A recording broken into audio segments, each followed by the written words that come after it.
Gasoline is the fuel that powers this modern age. On the highway, on the farm, and in the air. This is the inside story of modern gasoline. It's a big story, but it starts with something so small that no man has ever seen one: the carbon atom.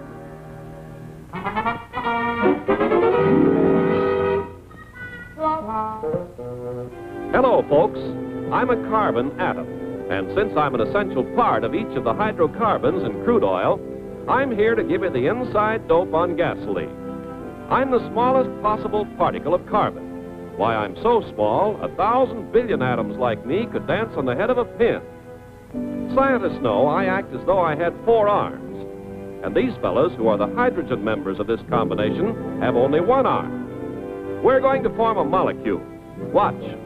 I grab hold of hydrogens like this, then another carbon. In doing this, we make a kind of chain. See? When we're together, the combination is a hydrocarbon molecule, one of the many, many different hydrocarbons. For instance, we have formed a typical gasoline molecule. Now I want you to meet some of my relatives who form in the same way but have different patterns. I'm another hydrocarbon, a gas molecule. My size makes me a typical kerosene molecule. I'm one of the fuel oil molecules. A light lubricating oil molecule. That's me. I'm a heavy lubricating oil molecule. All of these carbons and hydrogens make me a residual materials molecule. So you see, there are lots of different molecules, different sizes, different shapes, all found in crude oil. Crude oil is still the best raw material for today's great motor fuels. In modern refineries, science builds gasolines from selected groups of molecules by changing their sizes, shapes, and structures. To do this job calls for great storage tanks.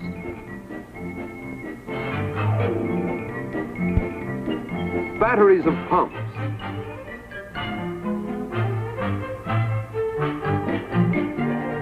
A maze of valves and pipes. Mighty facilities.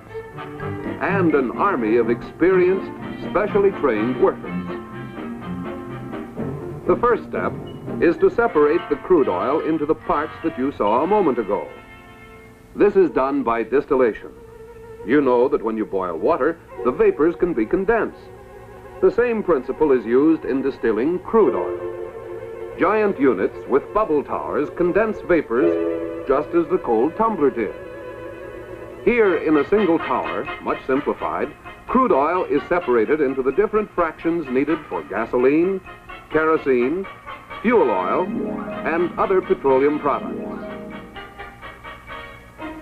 Here we see the crude oil being heated. Most of it is vaporized.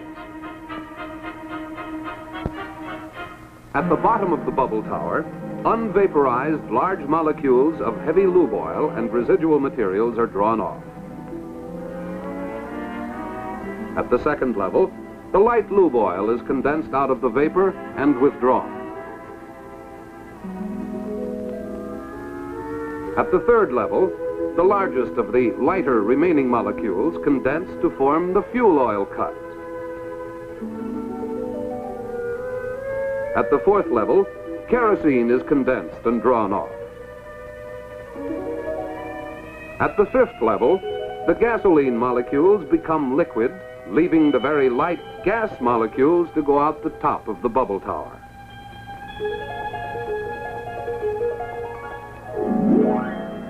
In the average crude oil, only a limited amount of gasoline is present. So let's see what we might get from this simple distillation.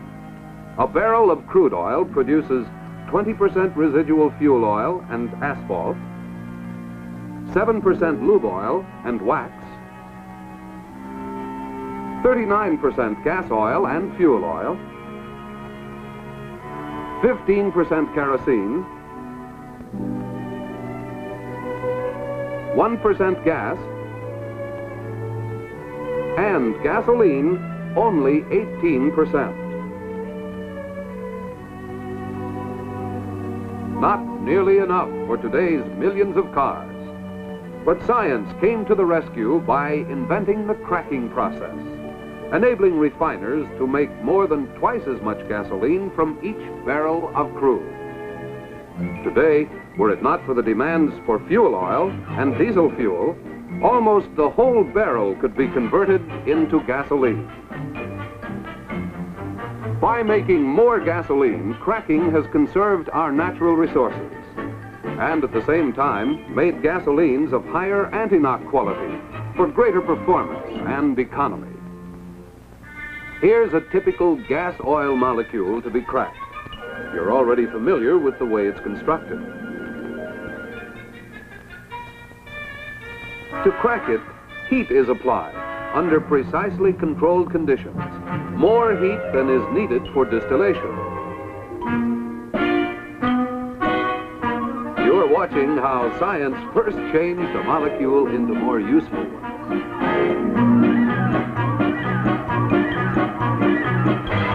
On the left are two gasoline molecules. On the right are gas and carbon, all obtained from cracking one gas oil molecule. Thus, science first created gasoline where none existed before, high anti-knock gasoline. Here is one of the great units that produce gasoline molecules by cracking tens of thousands of barrels of gasoline each day.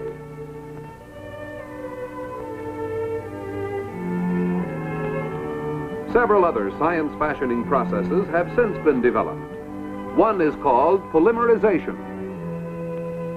It simply takes similar type molecules that are too small for gasoline, such as these gas molecules,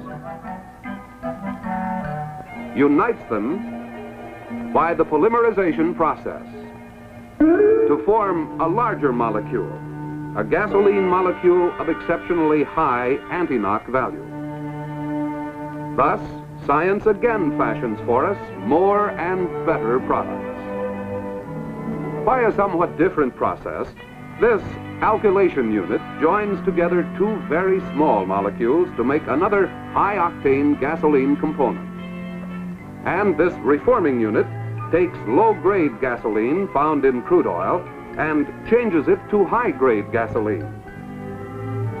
In many of these processes, and in the latest cracking process, the science fashioning is accomplished by a catalyst, a material that promotes reactions of other substances.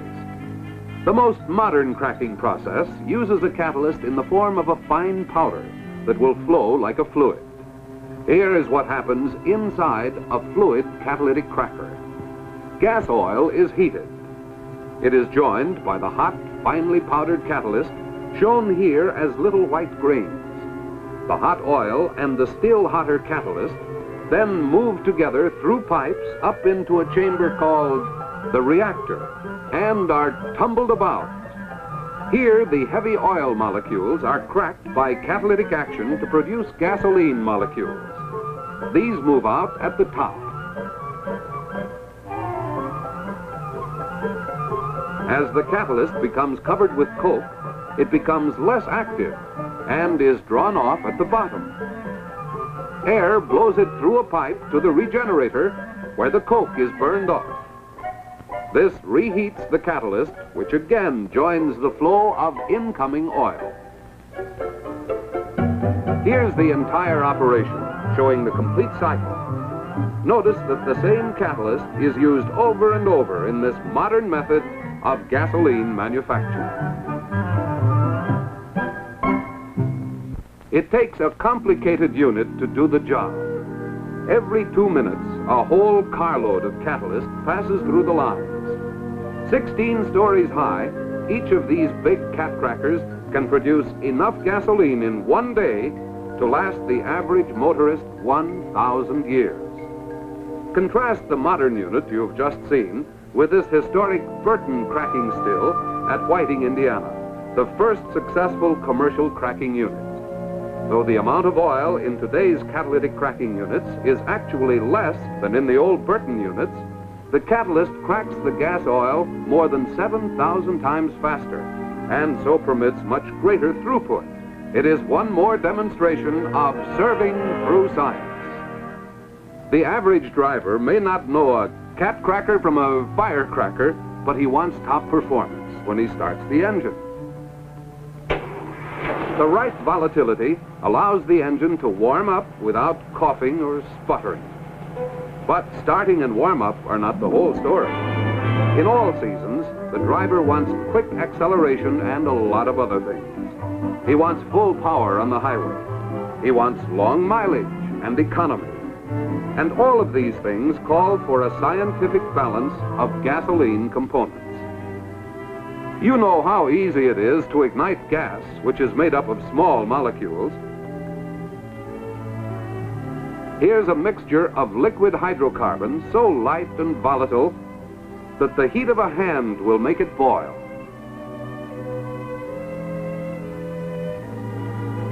It's flammable, and so volatile it ignites fast.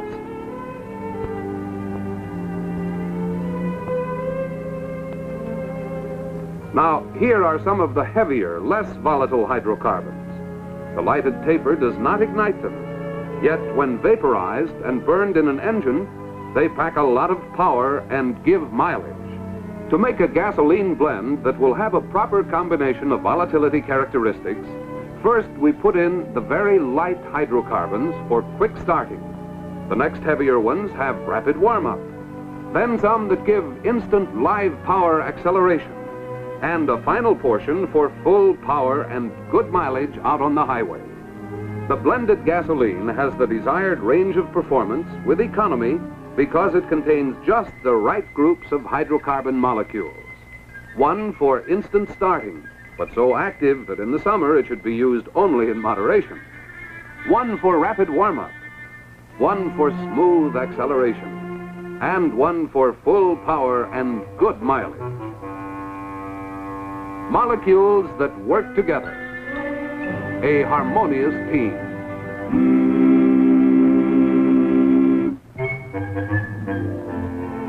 In the engine laboratory, by means of a glass intake manifold, you can actually see one of the volatility differences between fuels. Slowing down the action, here's what too low volatility causes: a wet manifold and imperfect distribution. These liquid droplets decrease engine performance, waste mileage, and dilute the crankcase oil. By switching to a fuel with correct volatility, vaporization is complete and there is no waste. Building trouble-free performance starts in the laboratory, but it doesn't stop there. Fuels are tested under all kinds of road conditions, in all types of engines, and under all the different seasonal and climatic conditions. This means city driving. It also means rolling out into the country, driving at moderate temperatures, and in hot weather, and in extremely cold weather. Seasonal variations and the climates of different regions must be taken into account. Volatility is adjusted to suit the season and the region in which the gasolines will be used. A distillation test measures the volatility of motor gasoline.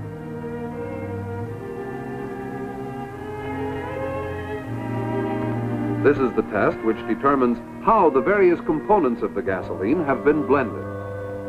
But volatility is only one major requirement. What about this? Listen. Fuel knot that needs to be prevented. Let's go back to the laboratory and get this part of the story. The motorist wants smooth, controlled application of power. Using a special demonstrator, I shall show the difference between poor performance and good performance. Now, with the hard face of this mallet, I strike the piston. The piston, you see, receives a punishing rap, showing how power is wasted when gasoline knocks. This time, I shall use the cushion face of the mallet to show what happens when gasoline does not knock. Smooth, useful power propels the piston, sends the crank spinning. The performance difference you've seen is a mighty important one that you ought to understand better.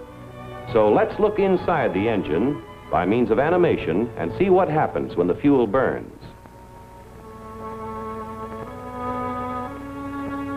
These gasoline molecules have not been improved on or controlled by science. They are untamed and unruly. What you will see next actually takes place in about 1/500th of a second. First, the spark ignites the compressed fuel charge. Now, watch for the knock. In this greatly slowed down action, you could see that with this gasoline, combustion was uneven and uncontrolled, and at the end there was a jarring, violent explosion, a knock that pounded and shook the engine. Now, with gasoline made up of molecules that have been science-fashioned so that they have the required anti-knock quality, molecules that stay under control and work as a team, let's see what happens.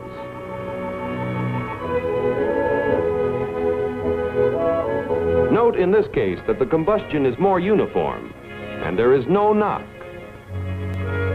The big difference, as you could see, is that with gasoline of the required anti-knock quality, there is no knock.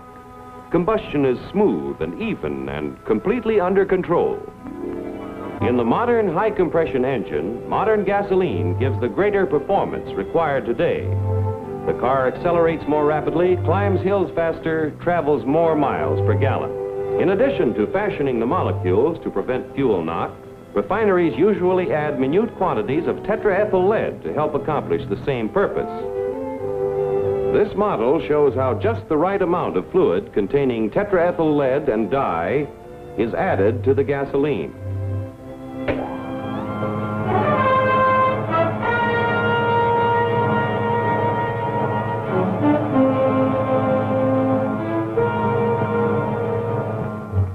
In the knock testing laboratories, test engines are used to make sure that the proper anti-knock quality has been built into modern gasoline. The high anti-knock reference fuel is called isooctane, hence the expression octane number. This test engine is equipped with a dial indicator that shows just how badly the engine is knocking. With a fuel of low octane number, here's how it sounds. Switching to a high octane number fuel, the knocking diminishes and finally fades out completely.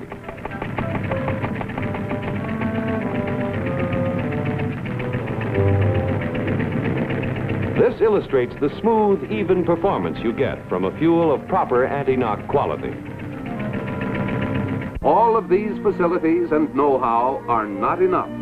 There must be safeguards, the constant protection of every necessary control test. For example, the vapor pressure test that controls vapor lock tendencies. A test to make sure there is no harmful gum.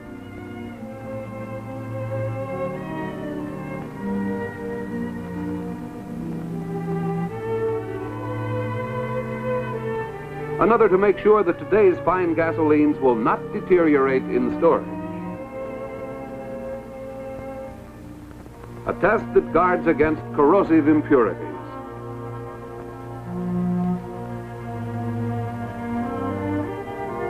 Testing, testing.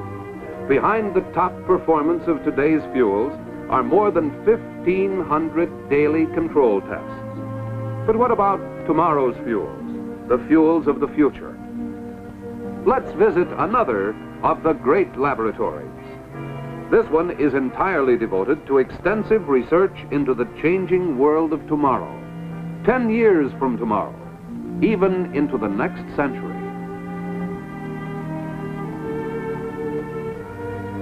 Here are some of the country's most capable scientists, and hundreds of men like these are also working on more and better products. Cooperative work with the automobile industry guarantees that exactly the right gasoline will be available for each new engine as it comes on the market. Engine design changes are studied. Perhaps more critical fuel requirements and new operating problems are found. The progressive gasoline refiner may discover a need to change his basic fuel components or provide new ones in order to meet the new requirements. He may also discover a need to employ special additives. Such additives, expertly blended in, are capable of doing some things that gasoline alone cannot do. They already are contributing importantly to the building of today's fine fuels. Similar new developments may contribute much more in the future. It takes all this and more to build today's great motor fuels, while steadily developing the power and the performance for tomorrow's engines. One of the latest achievements in gasoline science fashioning is catalytic reforming. It uses a platinum-containing catalyst. Step by step, unit by unit, the art of science fashioning is advanced, continuing progress that has become a tradition in the industry.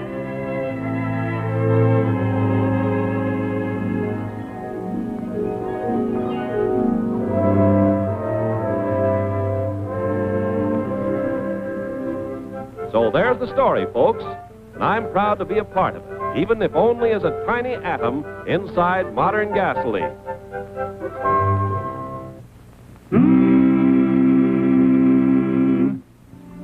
Now you know something of the great story behind the gasoline you use, whether it's delivered to you on a farm or on the driveway of a service station. Another fine example of serving through science.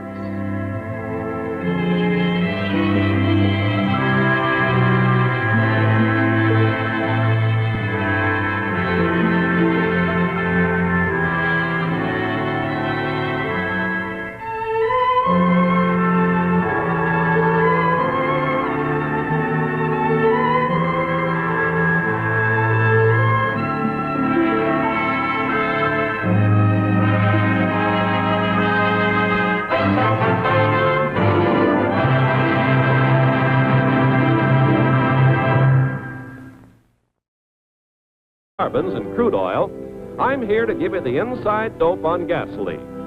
I'm the smallest possible particle of carbon. Why, I'm so small, 1,000 billion atoms like me could dance on the head of a pin. Scientists know I act as though I had 4 arms. And these fellows, who are the hydrogen members of this combination, have only 1 arm. We're going to form a molecule. Watch. I grab hold of hydrogens like this, then another carbon. In doing this, we make a kind of chain. See? When we're together, the combination is a hydrocarbon molecule, one of the many, many different hydrocarbons. For instance, we have formed a typical gasoline molecule. Now I want you to meet some of my relatives who form in the same way but have different patterns. I'm another hydrocarbon, a gas molecule. My size makes me a typical kerosene molecule.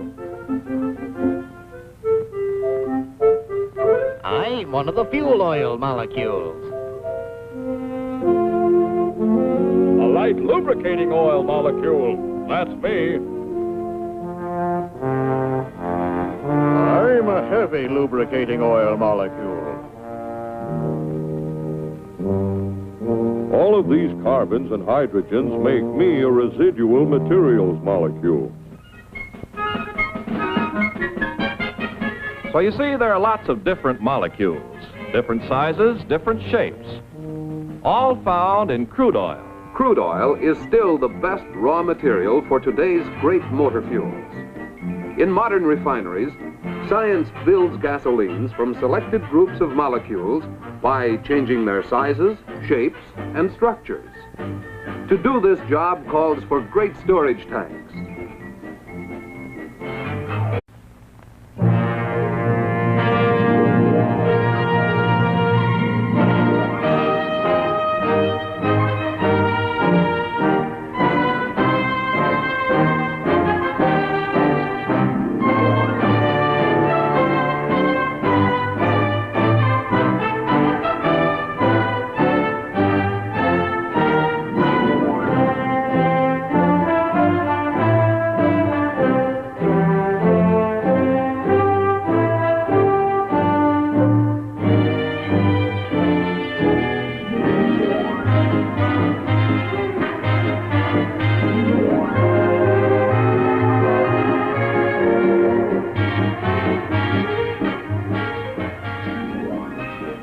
Gasoline is the fuel that powers this modern age. On the highway, on the farm, and in the air.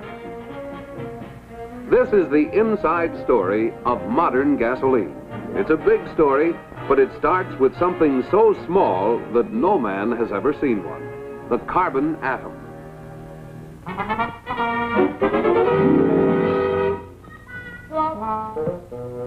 Hello, folks. I'm a carbon atom, and since I'm an essential part of each of the hydrocarbons